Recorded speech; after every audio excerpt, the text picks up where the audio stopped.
कुछ ही समय बाद 22 जनवरी को अयोध्या में श्री राम मंदिर की प्राण प्रतिष्ठा होनी है। बहुत ही भव्य आयोजन किया जा रहा है, लेकिन कहीं ना कहीं जो उस राम मंदिर के लिए आंदोलन करने वाले थे, अपना बलिदान करने वाले थे, उनको इग्नोर किया जा रहा है, उनको पूछा नहीं जा रहा, ना उनके परिवार को पूछा जा रहा है। आज हमारे साथ हिंदू समाज पार्टी की राष्ट्रीय अध्यक्ष कमलेश किरण तिवारी जी हैं। आपको बता दें कि कमलेश तिवारी जी एक बहुत ही बड़े हिंदूवादी नेता थे, जिनकी कुछ अराजक तत्वों द्वारा कुछ साल पहले हत्या कर दी गई थी। अब किरण जी हिंदू समाज पार्टी को देखते हैं, उनसे इस राम मंदिर पर उनका व्यू जानते हैं। मैम, पहले तो ये बताइए कि 22 जनवरी को प्राण प्रतिष्ठा हो रही, कैसे देखते हैं आप इसको? बिल्कुल, बहुत अच्छी बात है, प्राण प्रतिष्ठा हो रही है, हम लोगों के तो खुशी की बात है। मगर दुर्भाग्य की ये भी बात है कि आधे अधूरे मंदिर में प्राण प्रतिष्ठा कैसे हो सकती है? अधूरे मंदिर में हो रही है ना, मंदिर पूरा कंप्लीट हो जाता, उसके बाद होती तो और अच्छी बात थी। ये तो चुनाव का मुद्दा है, राम मंदिर को बनवा देंगे और प्राण प्रतिष्ठा करवा देंगे तो हमको प्रधानमंत्री बनने का फिर चांस मिल जाएगा, ये है। तो क्या लगता है, चुनाव से पहले जल्दबाजी में राम मंदिर की प्राण प्रतिष्ठा करवा करके पब्लिक को दिखाया जा रहा है कि राम मंदिर तैयार हो गया? आप क्या सोचते हैं? बिल्कुल भी पब्लिक को बिल्कुल तरीके से, अच्छी तरीके से बेवकूफ़ बनाने का काम कर रहे हैं ना मोदी जी, क्योंकि वो ये नहीं चाहते हैं कि प्रधानमंत्री कोई दूसरा बन जाए और मेरे हाथ से अब की कुर्सी चली जाए, इसलिए वो फीता काटने के लिए जल्दबाजी कर रहे हैं। और राम मंदिर का प्राण प्रतिष्ठा इसीलिए हो रही है आधे अधूरे मंदिर में, जो कि नहीं होना चाहिए। और दूसरी बात ये कि अकेले कर रहे हैं, उसमें बहुत सारी चर्चा चल रही है। मैं आपसे यह भी जानना चाहेंगे, 22 जनवरी को प्राण प्रतिष्ठा है, हजारों लोगों को न्योता गया है 22 जनवरी का, आपको क्या निमंत्रण मिला अब तक? देखिए, मुझे आपको हम जो है मेरी तो गिनती, जैसे कि भारतीय जनता पार्टी वालों ने मेरी गिनती ऐसी, मतलब ऐसी जगह पर ऐसे लोगों से कर रखी है कि वो गरीब से गरीब, गिरा से गिरा, जो महागरीब लोग होते हैं उनसे मेरी तुलना कर रखी है। क्योंकि आपको हम बताएं, थोड़ा इससे पहले हमको एक मकान मिला था तिवारी जी के जाने के बाद, तो गरीबी रेखा के नीचे मिला, वहाँ हम रह नहीं सकते हैं, बहुत महागरीब रहते हैं। और हमारे बगल में मुसलमान रहते सब, वो गरीबी रेखा के नीचे मिला, उसमें हमको 30,000 रुपये देना भी पड़ा था। ठीक है, हम ये बहुत पहले बात बताएं।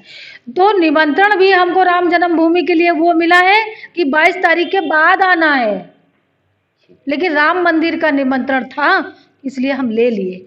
राम मंदिर का निमंत्रण तुम भारतीय जनता पार्टी वाले राम को पैदा नहीं किए हैं, ना मोदी ने पैदा किया और ना योगी ने पैदा किया है। राम मंदिर के लिए बहुत लोगों ने अपनी रणनीति बनाई और जेल गए, मार गए और अब बलिदान हुए। राम तो सबके हैं, तुम्हारे तो औकात क्या है कि तुम निमंत्रण दोगे सबको? उसको जिसको जाना होगा वो खुद ही जाएगा दर्शन करने। अच्छा, कमलेश जी लगातार राम मंदिर के लिए आंदोलन में सबसे आगे रहते थे, आप तो जीवन संगरी रहीं। क्या क्या उस समय आपने देखा, किस किस तरह से उन्होंने राम जन्मभूमि आंदोलन को आगे बढ़ाया?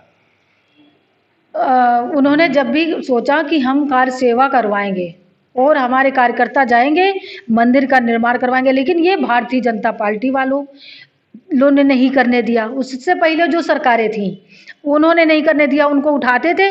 जैसे कि दिसंबर आता था तो 1 दिसंबर 2 दिसंबर ऐसे ऊपर जो है उनको नहीं जाने दिया जाता था, उसी तारीख को उनको घर से उठा लेकर के जेल में बंद कर दिया जाता था। तो 10-15 दिन, 1 महीना 2 महीना बंद रहते थे, जब हम छुड़ाते थे तब छूट के आते थे। तो उनके साथ में तो यही होता था। वो पहले हिंदू महासभा में काम किए तिवारी जी, उस समय हिंदू महासभा पक्षकार थी, तो फिर तिवारी जी उसमें पक्षकार थे। लेकिन हमारे तिवारी जी का इतना बड़ा बलिदान हुआ, लेकिन भारतीय जनता पार्टी वालों ने एक भी शब्द हमारे तिवारी जी के बारे में ना बोला, ना मुझे बुलाया गया, ना उनका कहीं, मतलब कि उनका कहीं नामो निशान नहीं, किसी भी चीज़ में उनका नाम नहीं है। देखने में आ रहा है कि बहुत सारे लोग उस कार सेवा में शहीद भी हो गए थे, लेकिन कुछ लोगों को छोड़ करके वहाँ किसी का नाम नहीं दर्ज किया जा रहा, ना किसी को श्रेय दिया जा रहा, ना उनके परिवारों को न्योता दिया जा रहा है 22 जनवरी का। इसको कैसे देखती हैं आप? देखिए, हम जो भी इसके बारे में देखिए, बहुत हम ही लोगों की दुर्भाग्य की बात है कि जो लोग जेल गए, जिनके घर वाले शहीद हो गए, जो मार दिए गए उनका नामो निशान कहीं पे भी नहीं है। और आज जो मंदिर के नाम पे श्रेय ले जा रहे हैं, उनका उस समय कहीं जिक्र नहीं था। उस समय वो माइक पकड़ते थे। वो आज मंदिर का निर्माण कर रहे हैं, उद्घाटन करवा रहे हैं, और जो वहाँ पे जिनका बलिदान होगा उनका कहीं नामो निशान नहीं। तो ये तो दुर्भाग्य की बात है कि तुम लोगों के किस्मत में राज लिखा था, इसलिए आज तुमको राज्य मिला है। जिसको नहीं मिला था वो आज शहीद होकर के चले गए, उनका कहीं नामो निशान नहीं है। तो ये बिल्कुल बुरी तरीके से बेवकूफ़ बना रही भारतीय जनता पार्टी। और हम बिल्कुल भी, देखिए, राम का मंदिर बनना खुशी हमको भी है, लेकिन दर्द ये भी है कि हम लोगों को कहीं पूछा नहीं गया।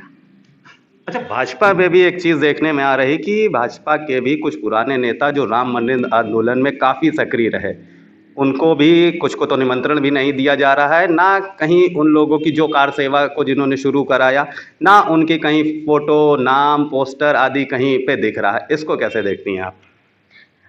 हम ये जो है इसको आपको हम जानते हैं, जिस समय आडवाणी रथ यात्रा निकाले थे, उस समय उमा भारती, आडवाणी, मुरली मनोहर जोशी और चिदम्बरम जो वो हैं माता जी, वो मतलब इन्हों लोगों ने इतना योगदान किया, इतना संघर्ष किया राम मंदिर के लिए। अरे इन लोगों ने ही तो संघर्ष किया है, मोदी जी ने संघर्ष नहीं किया। मोदी जी, हम आपको बताए ना कि माइक पकड़ते थे ना, तो ये आडवाणी का माइक पकड़ते थे, तो वो आडवाणी जी भाषण देते थे।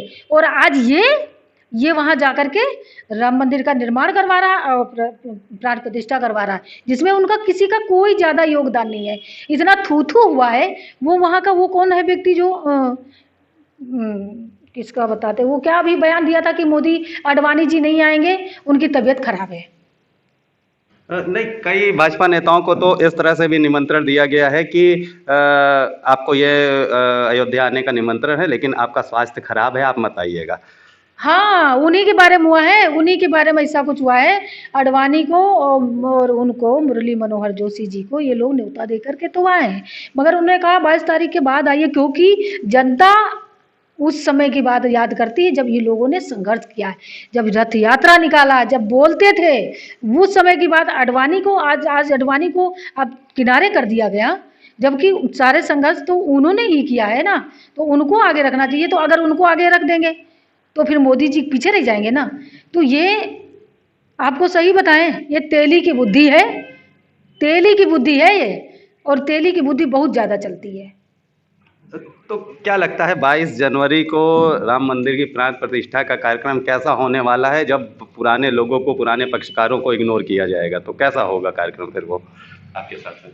देखिए, देखिए, राम मंदिर तो बनना है, उसके लिए तो सब, देखो, कोई विरोध कर रहा है? कोई भी विरोध नहीं कर रहा है, क्योंकि सबको खुशी है कि राम मंदिर बन रहा है। लेकिन जिनके जिनके घर के शहीद हो गए ना, उनको भी कष्ट है कि उनका कहीं स्थान नहीं दिया जा रहा है, उनको कहीं स्थान दिया ही नहीं गया। जो आज जो है उसके लिए जो है कितने लोगों ने, कैसे कैसे लोगों ने वहाँ गए, संघर्ष किए, पैदल यात्रा करके वहाँ लोग पहुँचे थे। उस समय मरने के लिए नहीं डरते थे, उनका कहीं नामो निशान नहीं। नामो निशान सिर्फ आ रहा है योगी जी, मोदी जी। भारतीय जनता पार्टी में सब रड़ुए लोग बैठे हैं, किसी के पास कुछ है ही नहीं, मेरिया है नहीं, यही रड़ुए भड़ुए अपना सरकार चलाते रहते हैं, किसी का क्या सम्मान करेंगे। धन्यवाद। ये थी हमारे साथ हिंदू समाज पार्टी की राष्ट्रीय अध्यक्ष कमलेश किरण तिवारी जी, जिन्होंने हमसे बात करते हुए अयोध्या में प्रभु श्री राम के मंदिर की प्राण प्रतिष्ठा पर अपनी खुशी भी जताई कि राम मंदिर की प्राण प्रतिष्ठा हो रही, बहुत ही खुशी का विषय है। लेकिन सबसे बड़ा सवाल इन्होंने उठाया कि जो पुराने पक्षकार थे, जिन्होंने अपना जीवन राम मंदिर आंदोलन पे त्याग कर दिया, जिन्होंने अपनी जान दे दी, उनको कहीं पूछा नहीं जा रहा है, उनका ना कहीं नाम आता, ना कहीं फोटो आता है, और उनके घर वालों को भी ना निमंत्रण दिया जा रहा। निमंत्रण भी दिया जा रहा तो आप 22 जनवरी के बाद आइएगा। इस तरह का निमंत्रण देना उनका अपमान ही करना है, और इसका हिंदू समाज पार्टी विरोध करती है। और दूसरी बात ये भी इनका कहना है कि वो 22 जनवरी को अयोध्या जाएंगे प्राण प्रतिष्ठा कार्यक्रम में शामिल होने के लिए। यदि उनको रोका जाता है तो वो उसका विरोध करेंगे। वीडियो जर्नलिस्ट अखिलेश सिंह के साथ संतोष कुमार, भूमि टीवी, लखनऊ।